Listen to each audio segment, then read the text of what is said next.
السلام علیکم، میں ہوں ڈاکٹر حسن محمد اور آج ہم بات کریں گے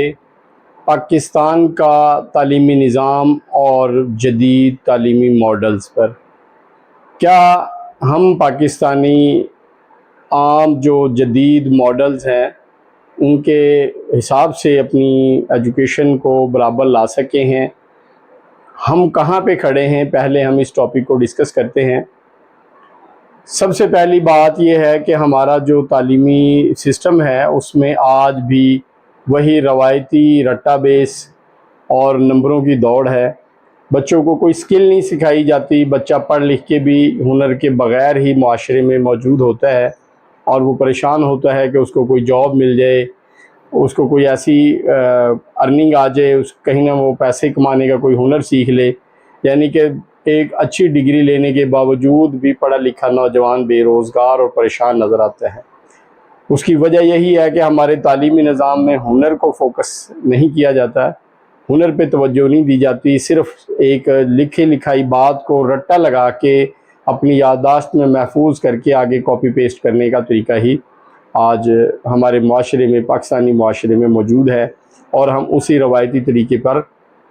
ڈٹے ہوئے ہیں۔ ایک ہمارے جو نظام میں بڑی بات ہے وہ یہ ہے کہ جو نصاب ہے وہ سالہ سال پرانا ہے، اس میں کوئی جدت نہیں لائی گئی۔ جیسا نصاب ہے اس کے حساب سے تو پھر ہمیں 100 سال پیچھے جینا ہوگا۔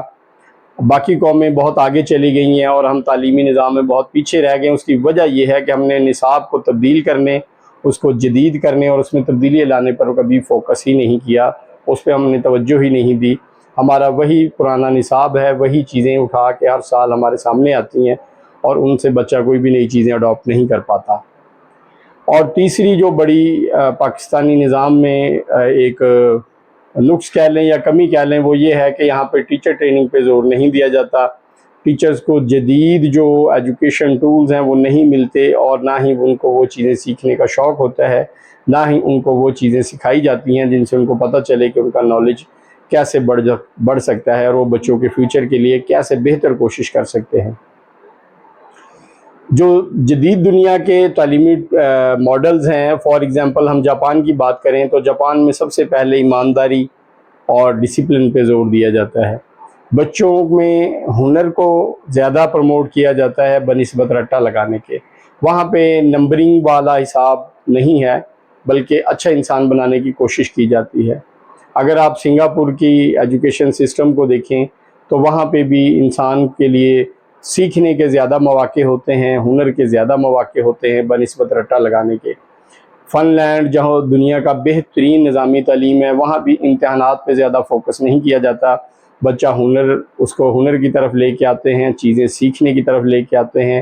اور اس کے ذہن میں جو کویسچنز ہیں، جو اس کے سوالات ہیں ان کو حل کرنے کی کوشش کرتے ہیں اور بچہ نئی چیزوں کی طرف جائے، نئی چیزیں سیکھے، اس کے لیے ایفرٹ کی جاتی ہیں اور رٹا بیس سسٹم وہاں پہ بھی نہیں ہے۔ اب اگر تو ہم پاکستانی چاہتے ہیں کہ ہم جو جدید ماڈلز ہیں تعلیمی ان کا مقابلہ کریں یا کسی نہ کسی حد تک ان کو فالو کرنے کی کوشش کریں تو سب سے پہلے ہم نے اپنے ٹیچر کو ٹرین کرنا ہوگا کہ وہ نئی چیزیں اڈاپٹ کرے، سیکھے اور ان کو آگے بچوں میں کنورٹ کرے، آگے دے بچوں کو۔